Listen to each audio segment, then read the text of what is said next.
मैं डॉक्टर सचिन शुक्ला बच्चों। और आज बच्चों देखो, मैं ये प्रकाश की किरण इसके माध्यम से डाल रहा और देखो इसका चित्र कहाँ बनना है, इसके प्रकाश की किरण देखो नीचे बनना है। yes, sir. अब मैं देखो ये बनना है। yes, sir. अब मैं इस कोण को झुकाता जा रहा हूँ, बढ़ा रहा हूँ। क्या कर रहा हूँ? अब देखो ये बढ़ा रहा हूँ और ये इसका चित्र देखिए कहाँ बनने लगा, दिख रहा है? yes, sir. पहले कहाँ बनना था देखिए नीचे, yes, sir. लेकिन अब देखिए कहाँ बनने लगा ऊपर। यानी कि पहले तो अपवर्तन हो रहा था और अब क्या हो गया, पूर्ण आंतरिक परावर्तन। पूर्ण आंतरिक परावर्तन। यानी ये सघन माध्यम से जो विरल माध्यम में जा रहा था तो ये क्या होता, अभिलंब से दूर हटता है। लेकिन जब मैंने आपतन कोण बढ़ाता चला गया तो एक स्थिति ऐसी आई कि इसका पूर्ण आंतरिक परावर्तन हो गया। देखिए हो गया, ये अभिलंब के साथ ये कोण बना रही थी, पहले यूं था तो ये क्या हो रहा था, खाली अपवर्तन हो रहा था। देखिए ये अपवर्तन हो रहा है, देखिए ये बन रहा है इसका चित्र, ये रहा। लेकिन एक चीज ऐसी आई, जब मैं इसे झुकाता चला गया तो इसका पूर्ण आंतरिक परिवर्तन हो गया और ये उसी माध्यम में वापस लौट गई प्रकाश की किरण। तो आज बच्चों हम इसे बहुत विधिवत जानेंगे। होता क्या है देखिए आप, ये दो माध्यम है, एक माध्यम ऊपर है, एक माध्यम नीचे है। ये ऊपर माध्यम सघन है, सघन माध्यम है। देखिए मैंने इसे शेडेड कर दिया। अब यहाँ पे कोई प्रकाश की किरण आई, ये प्रकाश की किरण मैंने इस माध्यम पे डाली और ये दूसरे माध्यम में जा रही है। तो कायदे में जानी कैसी चाहिए, इसे ऐसी जानी चाहिए सीधा। लेकिन देखो ये तो मुड़ गई इधर।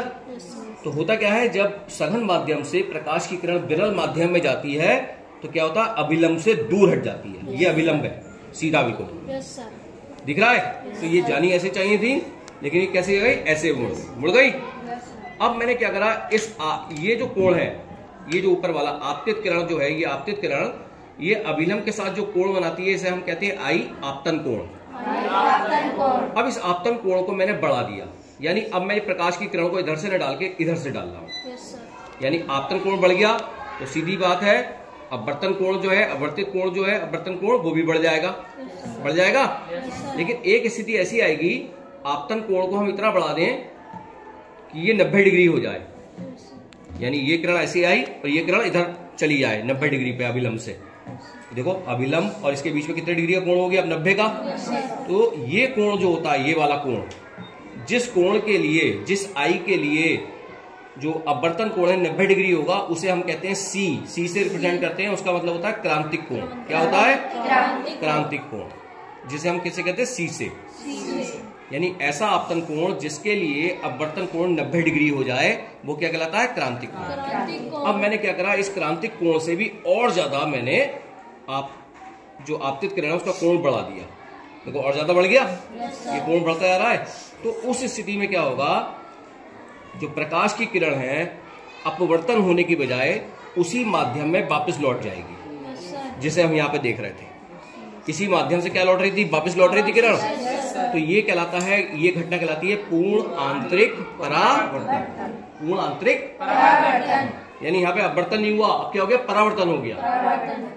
तो अब हम जो आज सीख रहे हैं, आपने देखा होगा बच्चों, जब आप गर्मियों के दिनों में जब सूरज की रोशनी बहुत तेज होती है तो होता क्या है, रेगिस्तान में आदमी को भ्रम होता है ऐसा कि, क्या भ्रम होता है कि कहीं पानी है, कहीं दूर रेगिस्तान में पानी दिखाई देता उसे, जबकि असलियत में होता नहीं है। इस घटना को क्या कहते हैं, मरीचिका, इल्यूजन, भ्रम, जिसे कहते हैं मिराज, मरीचिका।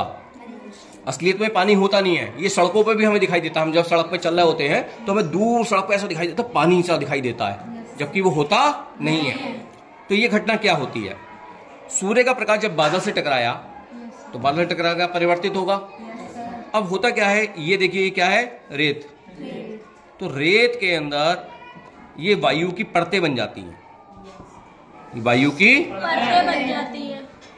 गरम, क्योंकि गरम, फिर उससे कम गरम, उससे कम गरम, और यहाँ पे क्या हो, ज्यादा डेंस होगी। ऊपर वाली परत क्या है, ज्यादा डेंस होगी, घनी होगी।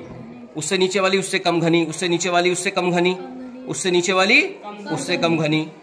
तो होता क्या है, ये परत इस परत के लिए क्या काम करेगी, सघन, ये विरल। ये परत इसके लिए ये सघन, ये इसके लिए विरल। दो परतों में ऊपर वाली परत सघन रहेगी, नीचे वाली क्या बन जाएगी, विरल। तो देखिए प्रकाश की किरण अभिलंब से दूर भाग रही है, इस सघन माध्यम से इसमें दूर हटी, फिर दूर हटी, देखो फिर दूर हटी, फिर दूर हटी, फिर दूर हटी, और फिर दूर हटी, और यहाँ पे देखो यहाँ पे चित्र बन के आएगा प्रतिबिंब, और ये यहाँ पे आके इसका क्या हो गया, पूर्ण आंतरिक परावर्तन हो गया। क्या हो गया? और पूर्ण आंतरिक परावर्तन होने के बाद देखो अब ये जा रही है विरल माध्यम से, कहाँ जा रही है? सघन माध्यम में। कहाँ जा रही है? और जब विरल से सघन में जाती है तो अभिलंब की ओर झुक जाती है, तो देखो वापस अब झुक रही है, झुकते झुकते ऐसे जाने लगी, और इसकी आंख पे चित्र बनेगा। तो इसकी आंख पे जो चित्र बनेगा, प्रतिबिंब बनेगा, वही तो उसके लिए काम करेगा। उसके दिमाग जो, तो उसको ऐसा लगेगा कि इस बादल का चित्र कहाँ बनना है? यहाँ पर। और बादल किससे बने होते हैं? पानी से, वाष्प। तो उसे ऐसा लगेगा कि यहाँ पर पानी का भ्रम उसे उत्पन्न हो जाएगा, और इस घटना को कहते हैं मरीचिका। समझ गए आप? और ये आपने प्रैक्टिकल तो जानते ही हैं आप, और आपने गुटके के माध्यम से भी इस प्रैक्टिकल को करा था, पिनों के माध्यम से, है ना? तो मैं डॉक्टर सचिन शुक्ला, और इस प्रैक्टिकल के माध्यम से हमने बच्चों को विधिवत बताया कि पूर्ण आंतरिक परावर्तन घटना क्या होती है, मरीचिका क्या घटना होती है, जो हमें इल्यूजन होता है, भ्रम होता है पानी का दिखने का रेगिस्तान में और सड़क पर, तो वो किस कारण से होता है गर्मियों में। धन्यवाद।